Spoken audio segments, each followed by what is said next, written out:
नमस्कार मित्रांनो, करमणूक कट्टा या चॅनलवर तुमचं स्वागत आहे। आज आपण पाहणार आहोत सायलीच्या ऑफिसमधील कामाचा श्री गणेशा। तर अर्जुन आणि चैतन्यमध्ये फूट पाडण्यात साक्षीला आले यश।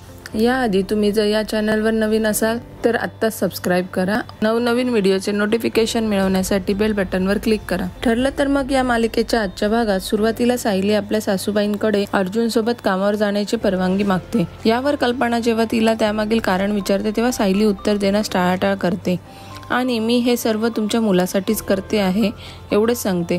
कल्पनाला सायली व अर्जुनमध्ये काहीतरी बिनसल्याचा संशय येतो, पण सायलीला मात्र चैतन्य अर्जुनचे भांडण झाल्याचे समोर येऊ द्यायचे नसते। सायलीच्या मनातील तगमग ओळखून कल्पना पूर्ण अजितच्या विरोधात जाऊन सायलीला पाठिंबा देण्याचा निर्णय घेते आणि सायलीला निश्चितपणे अर्जुनच्या ऑफिसमध्ये जाण्यासाठी सांगते। पुढच्या सीनमध्ये सायली घर आणि ऑफिस दोन्ही सांभाळण्यासाठी देवीकडे बळ मागत असते, तर दुसरीकडे चैतन्य आपल्या सामानासकट साक्षीच्या घरी शिफ्ट। पण महिपतला चैतन्य आपल्या घरी राहायला आल्यामुळे आपल्या बिझनेसमध्ये अडचणी निर्माण होती अशी शक्यता वाटते। प्रिया स्वतःला रूम मध्ये कोंडून घेण्याचं नाटक करते तेव्हा तिच्या बाबांना तिचा काका आणखी भडकवण्याचा प्रयत्न करतो आणि दुसरीकडे प्रियाला गुपचूप मेसेज करतो की दरवाजा उघड नाही तर पुढे अजून संशय येईल।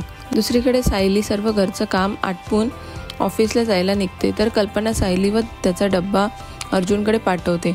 सोबतच चैतन्यासाठी देखील डब्बा पाठवते। चैतन्याचा डब्बा न घेताच ऑफिसला निघून जातो। त्यावेळी कल्पनाला त्याबद्दल संशय येतो। तो संशय सायलीला फोन करून व्यक्त करते, मात्र सायली त्यावर काहीच सांगत नाही आणि उडवाउडवीची उत्तरं देते। त्यानंतर साक्षी महिपतला आपण चैतन्याला माकडासारखा कसं आपल्या तालावर नाचू याबद्दल प्लॅन सांगते। पुढच्या सीन मध्ये प्रिया घर सोडून जाण्याचे नाटक करते। रविराजला उगीच भावनिक करून आपल्या बाजूने वळवण्याचा प्रयत्न करते। त्यानंतर रविराजच प्रियाची माफी मागतो। मालिकेच्या शेवटच्या सीन मध्ये साक्षी अर्जंट ऑफिस मध्ये आल्याचे दिसते। मला हा व्हिडिओ कसा वाटला नक्कीच कमेंट मध्ये कळवा।